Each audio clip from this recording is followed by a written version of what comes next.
How I Met in the Morgue, with Otherworldly Forces, the real story, from the words of a friend of mine.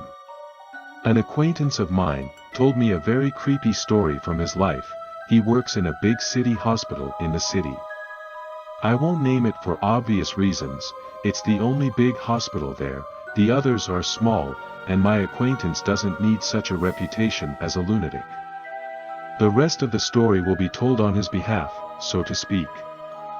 I work there with my partner on the 24-hour shift. The task is simple, during the day to take patients for procedures, surgeries, doctors, x-rays and other things. Mostly sitting, less often lying down after operations, as well as cancer, from intensive care or palliative care, which is where most die under anesthesia. By the way, the word comes from the Latin pallium, which means cloak or blanket, generally unpleasant. Yes, in the beginning it was creepy and unpleasant, but then you get used to everything and do not pay attention to anything. At night and closer to morning, the most unpleasant part of the job begins, taking the dead from the wards. We pack them in black, plastic bags and take them to the little hospital morgue, or, more likely, to a temporary storage facility. They don't do autopsies there anymore, they only use them for storage. Bodies used to be taken out through the underpass until it flooded last year after a pipe burst. The underpass is still unrepaired, so it is very dangerous to walk there now. The walls and ceilings can be eroded and could collapse.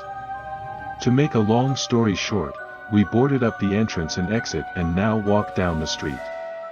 Of course, sometimes they die during the day, but mostly at night or early in the morning. Sometimes up to 10 people a night. It can be unpleasant, especially when the body is still warm, and it's uncomfortable to roll it up in a bag, like you're shoving cold jelly in a bag. And when the body is warm, you can feel it through the gloves, and sometimes it feels like it's still alive and just sleeping. It is good if everything goes according to standard, if the plugs do not pop out of the nose, if the jaw does not hang down, if the formalin, mixed with the internal fluid, does not spill out. Here already the main thing is to bounce back in time and not to be splashed. A stiff body doesn't feel like a human being, so it's somehow easier morally. You put them on a gurney and turn them like a log, it's easy and comfortable, even one person can do it alone.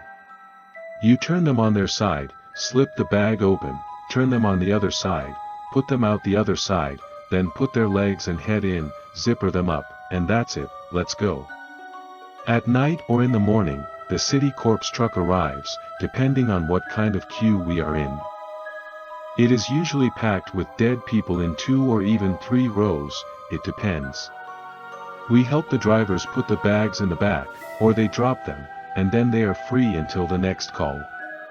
One day my partner got sick, so the boss had to let him go in the afternoon, but it was quiet and there were hardly any calls during the day. That night I was alone, and somehow the doctors helped me pack, although it was none of their business, but there was no other way to deal with the situation. At about 3:30 in the morning I took another dead person to the morgue. I remember it was an old woman, dried out, light as styrofoam. I didn't even catch my breath when I packed her up. I brought her over from the gurney to the table in the refrigerator, and then something confused me. At first I didn't understand what was wrong, but I couldn't figure out what. I stood there, among the tables, thinking. If a scam is revealed, then, on the head I will not pat, it must immediately decide what's what, and the problem to eliminate in the embryo, and then you cannot get rid of problems. And I certainly don't need that. And then it dawned on me that there should only be 4 bags of corpses with my grandmother, but for some reason there were 5. What the hell kind of joke is this, I think. Here, we had one incident, it was a few years ago, one idiot, from another shift, he was then drunk and decided to make a joke, and at the same time decided to rest and sleep.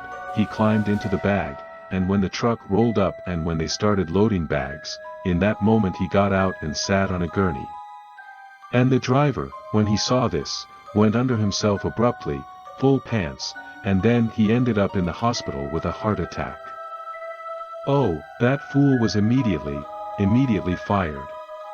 But then there were two of them. And now I'm alone, and am the only one with the keys to the morgue and to the refrigerator, and no stranger will come in here without my permission, no one will open the door. I feel a chill run down my back, but it's not from the cold. I quietly walk over to the bag, it has such a transparent pocket where the paper on the dead man lies. I looked, but I could not read anything, the handwriting was illegible, some crooked, as if the writer was shaking a lot, I could not understand anything at all. I wanted to open the bag and look, and suddenly, inside the bag, it was as if someone had rolled over on his side. I don't remember jumping out of the fridge abruptly, slamming the door shut and slipping through it as the bag fell off the table. It fell as if, indeed, there was jelly inside. For some reason I rushed to the jammed passageway, probably from old memory, it came out reflexively. I stood at the wooden boards and stood in a stupor, wondering what to do next, I should turn back. And suddenly, behind me, I hear the door of the morgue open, I hear distinct footsteps and the rustling of a bag. I ask myself, who could be there, because I'm the only one here, and I'm the only one with the keys. I tore off one of the boards, which was held only by snot, and went to the exit. There has been no light since the time of Adam, electricity was turned off just in case, so that there would be no trouble, away from sin. I moved almost by touch, stumbling over something. Then I took out my phone, which I had completely forgotten about, turned on the flashlight, and my heart almost stopped. The whole passage was littered with black bags, and only in the middle, where I walked, was a narrow path. Here I understand that this is not quite our transition. Ours is square and all the walls with yellow tiled floors, square lamps on the ceiling, and here there is damp stone and mold, the ceiling is arched, the floor is also stone, pale grass sticks out of the cracks. On the bags are the same papers with an incomprehensible handwriting.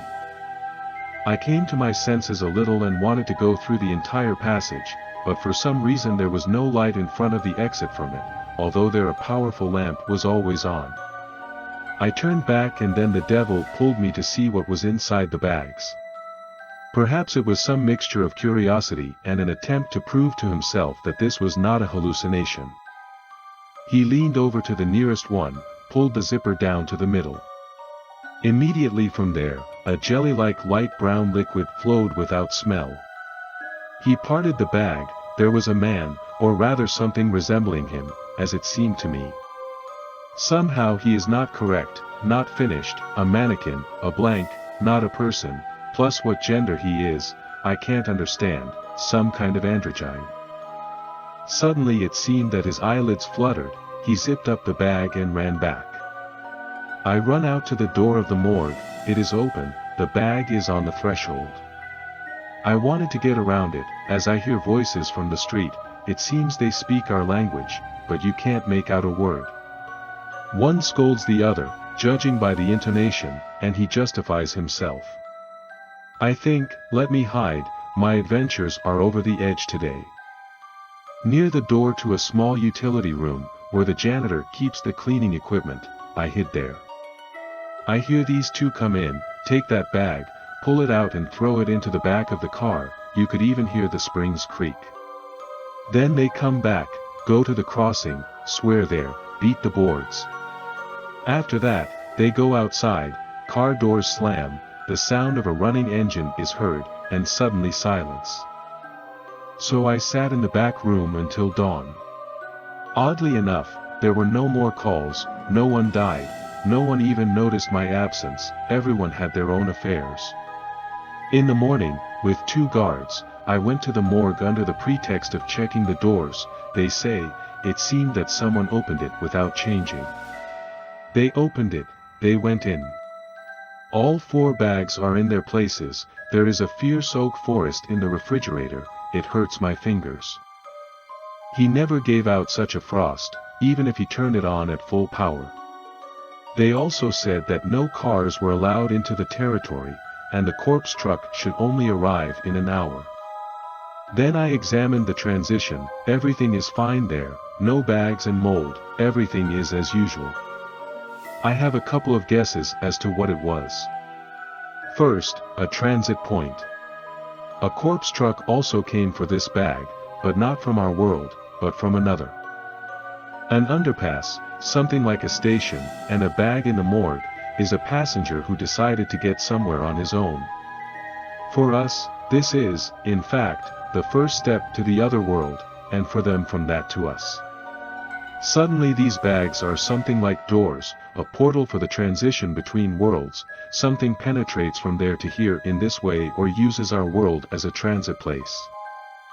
Second, cocoons for the birth of some entities imitating people.